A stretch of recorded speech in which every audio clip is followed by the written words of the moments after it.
Sa Lunes, Marso 2, tatalakayin na po yung 4 na impeachment complaint laban kay VP Sara Duterte sa House Committee on Justice. Isa po sa mga complaint, isa po sa mga aligasyon ang kanya pong panunuhol sa ilang mga dating opisyal ng DepEd. Unang-una na si dating Yusek Gloria Mercado na nakatanggap daw ng siyam na sobre na may laman na tig 50,000 pesos each.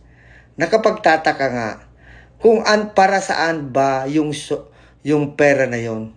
Kasi nga si Yusek Gloria Mercado, siya po ang head ng procurement service. Ano ba yung 50,000 pesos na buwan-buwan natatanggap niya sa loob ng siyam na buwan? Ano ba yon? Allowance? Usuhol po para sa kanya, para sumunod siya kung anong kagustuhan ni Sara na dating kalihim po ng DepEd. Pangalawa pong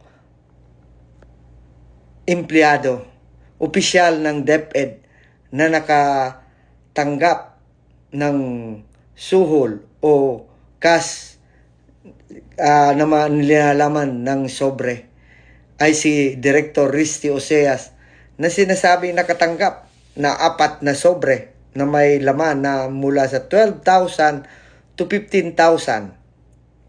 Then, yung DepEd Chief Accountant na si Runa Catalan na sinasabing nakatanggap din ng siyam na sobre na may laman pong tig 25,000 pesos each. Ngayon, ang tanong po natin, para saan ba itong mga binigay ni Sara Duterte? Ito ba'y suhol? Ito ba'y allowance? O ito ba'y regalo? Dapat po magkaroon ng transparency, lalong-lalo na po doon kay dating Yusek Gloria Mercado na siya po ang chief ng procurement.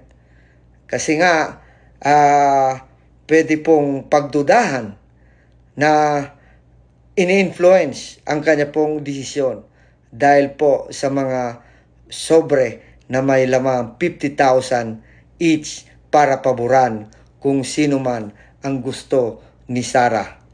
Kapag may procurement official na nagsalita, seryosong usapan po na ito. Allowance ba ito o ibang layunin?